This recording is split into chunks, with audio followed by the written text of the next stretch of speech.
Welcome to the 2023 Road Warrior Recognition Awards. My name is Carissa Brewster, and I'm the staff writer for Whitman Partners. And today we have Thomas Fields, the Interim Director of Surgical Services at Emory University Hospital, the Orthopedic Spine Center. Welcome, Thomas. Thank you. It allows me the flexibility to choose where I want to go, and because where I enjoy this is adding value to the organization. So I do assess the organization and make sure that we're compatible and that I can bring value to them. The first thing I attempt to do is understand what the client's need is. By better understanding that need, I then can articulate the skills that I could have or bring to the table that might help them through that process to get to their end goal. The first thing I really ask is, how can I help you?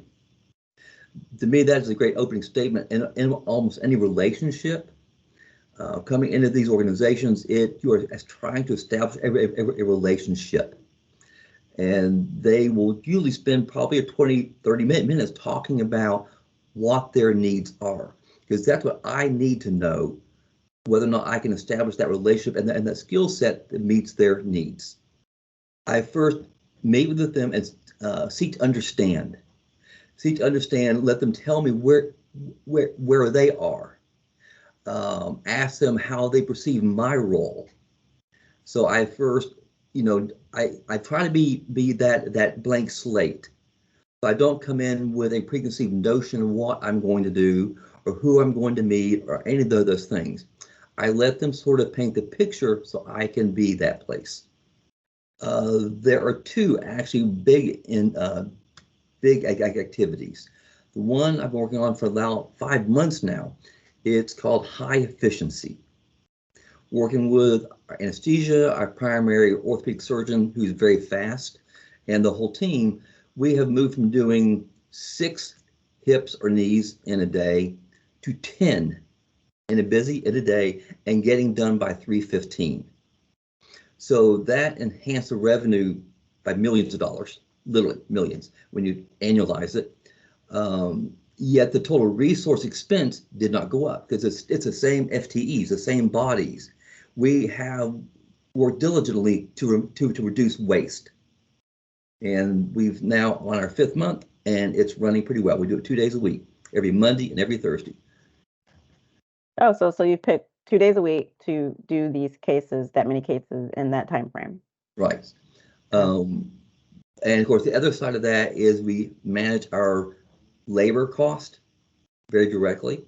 And that really works best, not in a dictatorial method, but it's sort of showing the leadership that under me and the staff where we are to budget, why we have that budget, why it impacts all of us.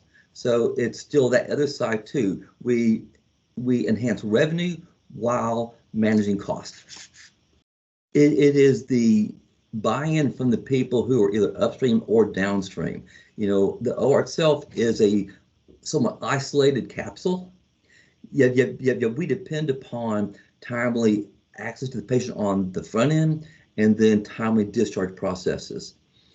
So there's a complete algorithm here to where we're now working on having PT, who's now across the hall from me, fully engaged with both the pre-op process and the discharge process. It's only engaging those stakeholders who are content experts that are able to truly be efficient and effective. That is the holy grail of every measurement. Transparency. I actually have pulled up that first day state starts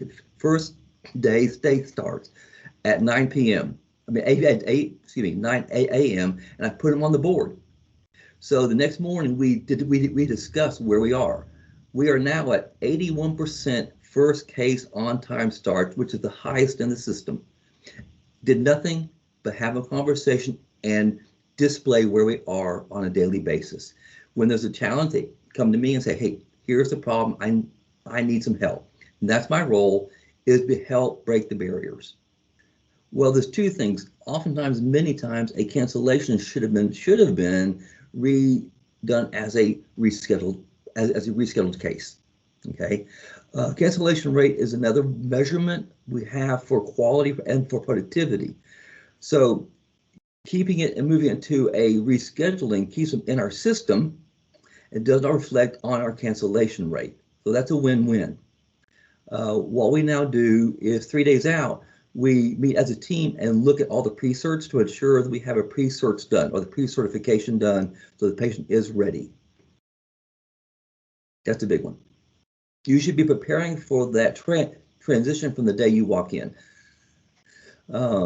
because ultimately that is the end goal, is to have somebody come in that's a permanent who will have a very smooth transition. So from that point, be it the evaluation process, all those things can be scripted out so that there is a very smooth and seamless transfer of those roles.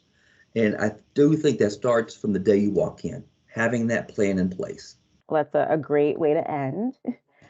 Thank you so much for joining us and taking some time out of your busy day. It was a pleasure. Thank you very much.